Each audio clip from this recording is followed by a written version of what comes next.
Assalamualaikum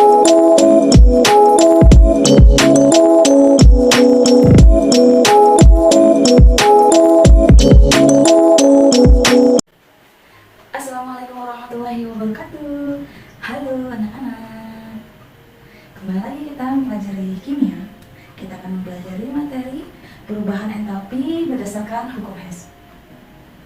Perubahan entalpi berdasarkan hukum Hess atau yang menggagasnya adalah Henry Hess. Pada perubahan entalpi hanya dilihat pada keadaan awal dan keadaan akhirnya dan tidak melihat pada prosesnya. Dan entalpi merupakan fungsi keadaan. Berdasarkan pengertian dari hukum Hess tersebut, maka jika terdapat banyak persamaan reaksi, kalian tidak usah bingung. Kalian hanya harus menghitung entalpi dari soal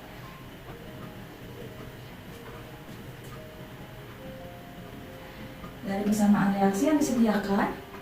Kalian utak-atik, kalian rubah berdasarkan soal. Bagaimana caranya? 3 persamaan yang disediakan harus mengikuti persamaan reaksi dari soal. Pada soal, persamaan reaksi barunya sudah ditentukan. Ada beberapa soal yang kalian harus menentukan atau membuat persamaan reaksi yang baru.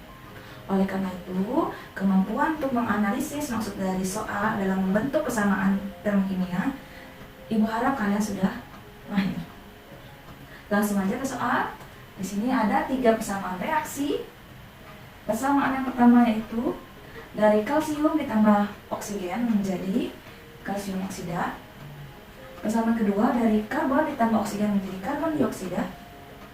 Pada persamaan ketiga dari kalsium ditambah karbon, ini karbon ya, ditambah oksigen menghasilkan kalsium karbonat. Caranya adalah kita lihat di sini.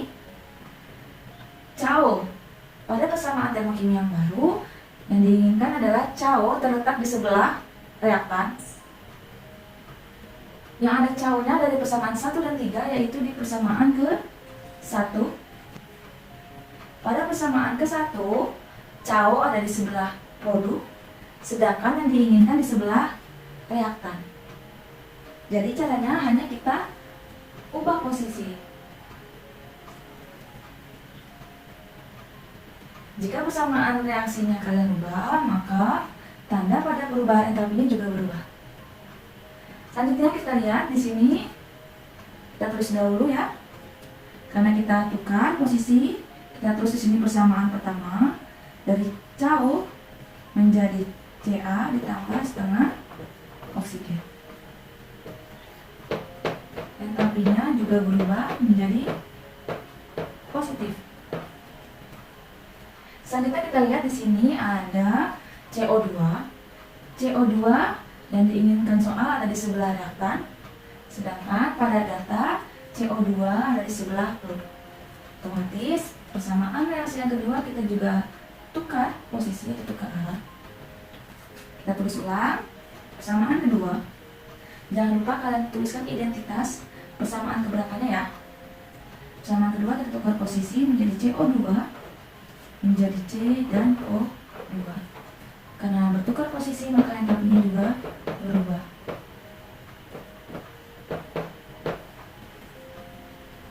Selanjutnya pada soal yang diinginkan yaitu CaCO3 dari sebelah produk. CaCO3 pada data ada di persamaan reaksi ketiga.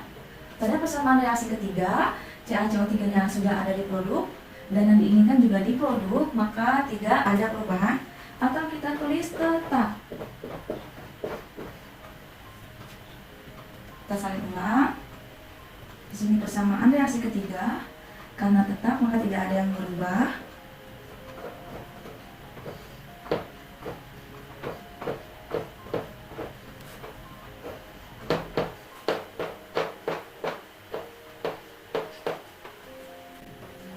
Langkah selanjutnya kita tambahkan semua persamaan reaksinya.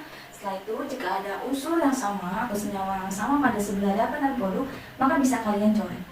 Di sini yang sama ada unsur Ca, unsur C. Yang O juga kita bisa coret,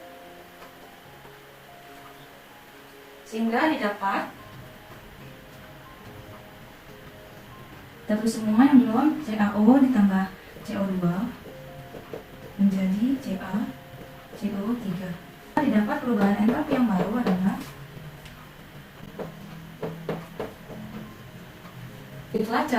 mengerjakan perubahan entalpi berdasarkan hukum Hess. Contoh soal selanjutnya ada 3 persamaan reaksi. Reaksi yang pertama yaitu reaksi penguraian air.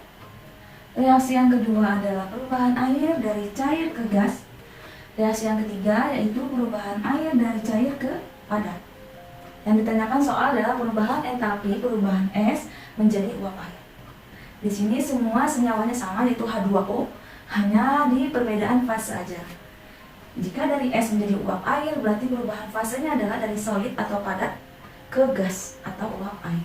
Kita tulis air dalam bentuk padat ke air dalam bentuk gas. Yang ditanyakan adalah tahapnya. Pada umumnya yang dilihat hanyalah keadaan awal dan akhir atau reaktan ke produknya. Proses dari 3 persamaan reaksi ini tidak dilihat.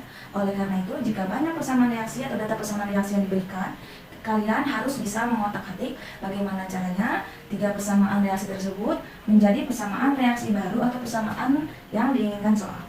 Langsung aja, di sini diinginkan air dalam bentuk padat di sebelah reaktan, sedangkan pada data airnya ada di sebelah produk. Air dalam bentuk padat sebelah produk, sehingga kita tulis ulang persamaan ketiga, yaitu dari air dalam bentuk padat menjadi air dalam bentuk cairan atau liquid. Delta H-nya karena berubah tanda menjadi plus. Selanjutnya kita lihat di sini H2O dalam bentuk gas. H2O dalam bentuk gas ada di persamaan reaksi pertama. Pada persamaan reaksi pertama di sebelah kiri, sedangkan yang diinginkan soal di sebelah produk, maka kita tukar posisi lagi. Tukar posisi lagi, kita tulis persamaan pertama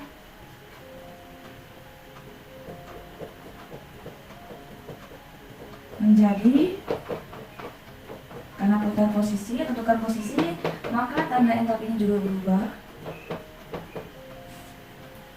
Selanjutnya adalah tinggal reaksi yang kedua. Reaksi yang kedua yaitu dari air bentuk liquid menjadi unsur-unsurnya atau penguraian air dalam bentuk liquid. Di sini caranya gimana? Karena pada persamaan pertama setelah kita rubah H2O ditambah setengah O2 dari sebelah reaktan. Gimana caranya? Yang ini kalian hilangkan. Kenapa dihilangkan? Karena H2 ditambah setengah O2 pada soal tidak ada, maka harus kita hilangkan. Jika ingin menghilangkan, maka H2 dan setengah O2 harus ada di sebelah reaktan dan sebelah produk. Otomatis pada reaksi kedua ada unsur H2 dan setengah O2 sebelah produk, maka bisa kita coret sehingga persamaan kedua tetap. Kita tulis lagi persamaan kedua tetap, tulis ulang.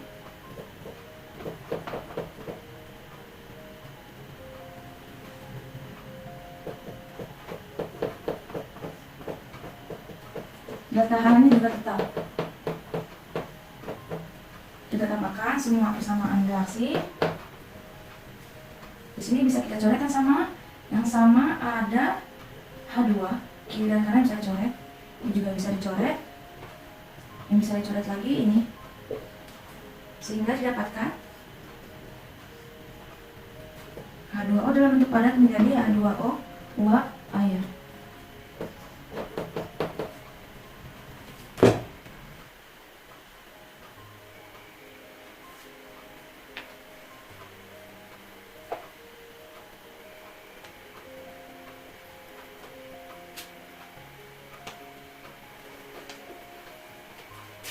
Plus 11,9 kilojoule.